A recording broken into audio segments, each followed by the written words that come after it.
1:28. Vamos a hablar un poco más de este tema que tiene reminiscencias que nos son muy familiares, ¿no? Esto del dinero ilícito en una campaña electoral a los peruanos, vaya que nos es recurrente. Pablo Arango, periodista de Caracol, nuestro canal aliado en Colombia, nos acompaña. ¿Cómo estás, Pablo? Muy buenas tardes. Hola Martín, ¿qué tal? Muy buenas tardes, un gusto estar con ustedes, muchas gracias por esta invitación. Gracias a ti por acompañarnos. Tenía entendido que Nicolás Petro había solicitado, o acaso su abogado, habían solicitado más bien que le den una prisión domiciliaria por un asunto de seguridad, puesto que sentía Nicolás Petro, recordemos, el hijo del presidente, que su vida podía correr peligro debido a las revelaciones que estaba haciendo. ¿Cuál es la situación legal en este momento de Nicolás Petro? ¿Qué medidas restrictivas contra su libertad se han impuesto preventivamente mientras el proceso continúa? Bueno, el juzgado ha decidido no darle medida domiciliaria, es decir, lo que llamaríamos casa por cárcel, sino que lo deja libre. Sin embargo, él está comprometido y todo esto se ha dado en torno a una colaboración con la justicia. Él tiene que entregar toda la información que tiene, elementos materiales probatorios, testimonios, chats, todo lo que tenga frente a esa presunta corrupción que se dio para la campaña presidencial de su padre. Estamos hablando de Gustavo Petro, el presidente de la República, el presidente de los colombianos. En este momento, ahora mismo, Nicolás Petro está en libertad, su exesposa también está en libertad, van para Barranquilla, no pueden salir de Barranquilla en el Atlántico ni salir del país según lo que ordenó el juez. ¿Y se sienten amenazados, especialmente él? Sí, Martín, esa es una pregunta muy importante porque mire, el abogado David Telequi, el abogado de Nicolás Petro, había pedido eso, que no hubiese una medida intramural, es decir, ir a la cárcel, porque él se siente amenazado, él teme por su vida a raíz de esa información tan valiosa que dice tener frente a esta presunta corrupción que se dio en la campaña presidencial, dineros que habrían entrado irregulares y los topes máximos que se dieron en medio de esta campaña presidencial. Ok, ha abierto una suerte de caja de Pandora Nicolás Petro porque está empezando a hablar sobre los aportes de campaña y ello puede terminar mostrando el hilo que al jalarse tal vez permita descubrir cosas más comprometedoras. ¿Qué es lo que se sabe hasta el momento que ha revelado a Fiscalía? Mire, Martín, y esta mañana está entregando una declaración, una entrevista a una revista muy importante del país donde dice y siente que su padre le dio la espalda. Básicamente, ¿qué es lo que le ha dicho?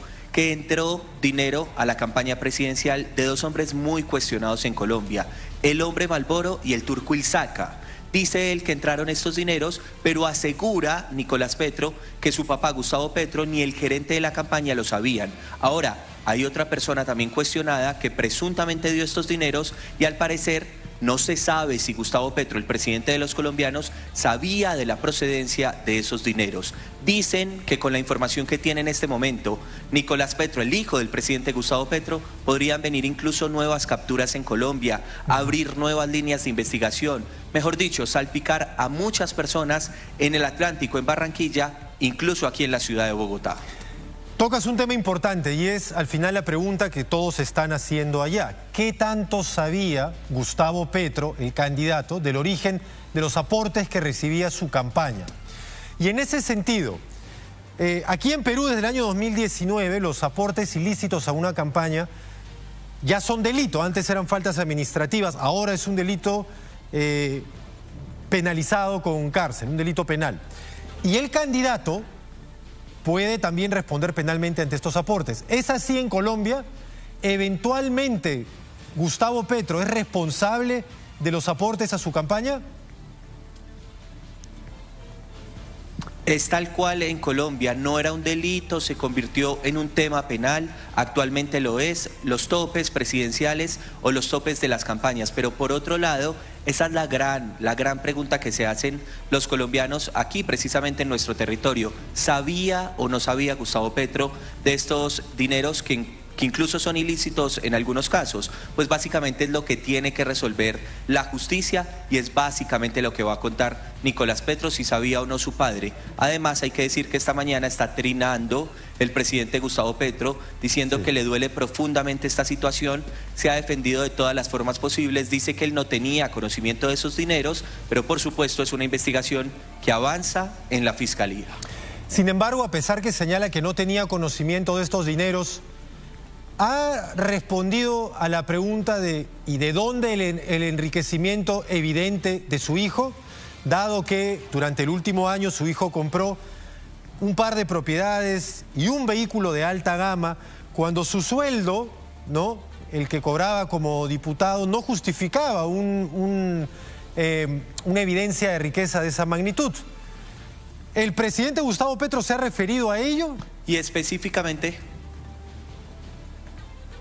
Sí, específicamente sobre eso el presidente ha dicho, lo ha trinado y lo ha sostenido en algunas entrevistas, que su hijo tiene que pagar por errores que ha cometido. Así lo ha referido.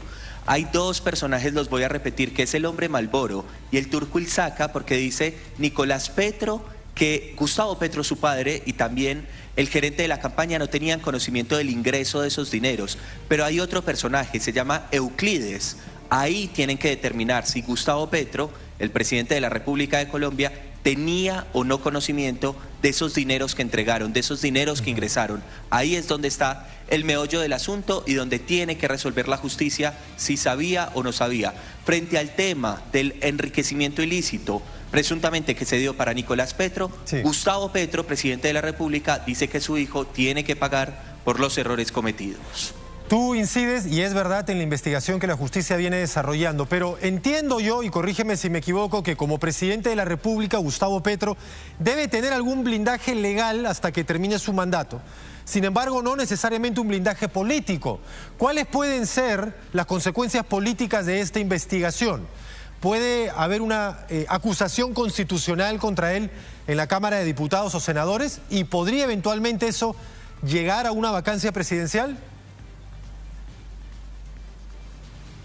Martín, muy buena pregunta. Mire, ante la Comisión de Acusaciones de la Cámara de Representantes ya se instauró la primera denuncia formal en contra de Gustavo Petro. Lo hizo J.P. Hernández, que es un opositor al gobierno claramente, pero ya instauró la primera denuncia.